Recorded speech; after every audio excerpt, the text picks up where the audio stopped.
On va faire un petit détour par Istanbul, Arnaud. Oui. Retrouver Karim Gadji. Alors, vous vous souvenez de ce garçon? Oui, très bien. Il était venu sur le plateau de Stade 2 il y a à peu près 18 mois pour une démonstration de breakdance parce qu'il est champion du monde de breakdance.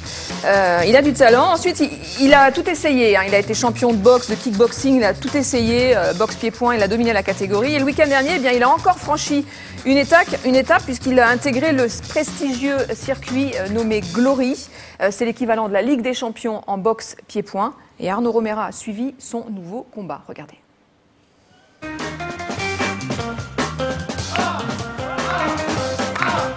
Du rythme, du punch, de l'engagement.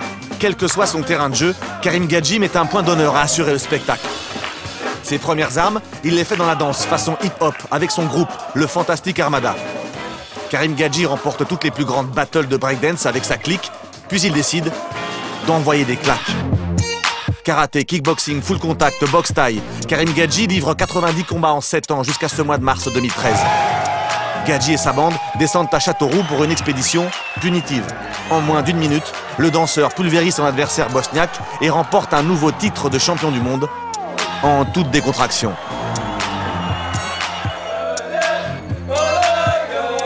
Vous avez bien vu, vous remarquez sans cesse, que ce soit avant ou après, pendant l'entraînement, on sourit, on s'amuse, on se fait plaisir, mais toujours du sérieux, et voilà.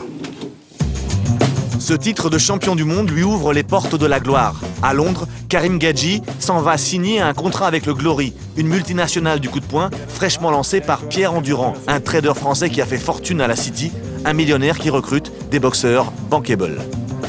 Karim a le profil idéal pour ça. Non seulement un style de combat très excitant, mais aussi une bonne personnalité et une histoire très intéressante. Il faut que ce soit excitant. On a déjà investi plus de 20 millions de dollars. Je pense qu'on va arriver jusqu'à 50 millions de dollars. Si on le fait bien, ça pourrait être le sport de combat le plus populaire.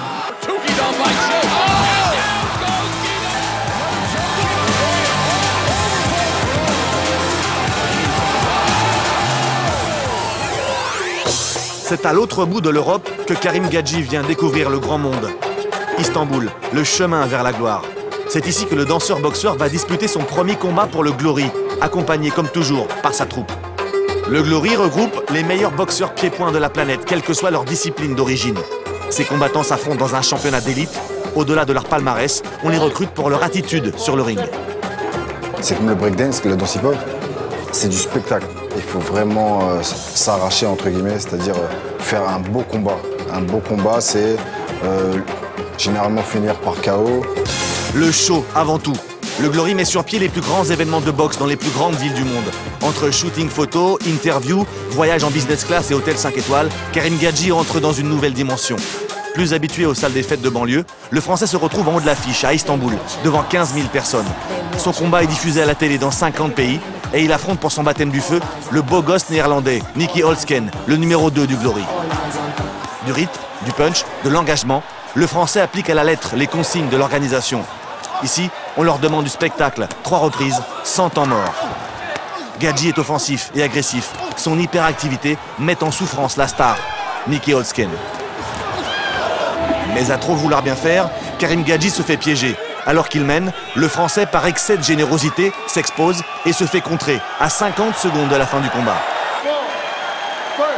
Sauvé par le gong, il est contraint de disputer une prolongation, 3 minutes de rab pour 2 hommes déjà à bout de force.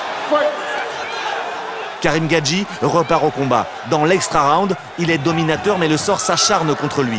Alors que la victoire lui tend les bras, il reçoit un violent coup de genou qui lui explose l'arcade. Karim Gadji est arrêté sur blessure. Il sort meurtri mais grandi de ce combat. Et ouais, c'est la vie de la boxe. J'ai pas été vigilant au niveau de la garde et on retient les leçons, c'est comme à l'école. On fait des fautes et on essaie de s'améliorer pour la prochaine fois se rendre meilleur. Du rythme, du punch, de l'engagement et quelques points de suture. Malgré la défaite, Karim Gadji réussit son entrée dans le Glory. Karim Gadji, boxeur atypique, Arnaud, 33 ans. Quel avenir pour lui qui a perdu ce combat justement donc, Malgré sa défaite sur blessure, Karim Gadji a réussi son examen de passage au Glory parce qu'il a été agressif, parce qu'il a été combatif, actif, inventif. Et c'est le profil même que cherchent les organisateurs du Glory. Le Glory, c'est un format très court, 3 rounds seulement. On prend les meilleurs boxeurs, on les fait s'affronter sur un format qui est vraiment fait pour la télévision et pour le public. Et du coup, ça donne des combats très spectaculaires. Donc, on va revoir Karim Gadji au Glory, à New York, à Londres, à Tokyo. Et Pierre Endurant, je vous rappelle, a décidé d'investir 50 millions de dollars en 3 ans dans ce projet pharaonique. Un projet qui compte Karim Gadji, bien sûr, mais aussi d'autres Français comme Jérôme Le Banner, votre ami Patrick, et Johan Fauveau. Merci Arnaud. Voilà, on suivra bien sûr cette rubrique box comme régulièrement dans Stade 2. En attendant, comme promis,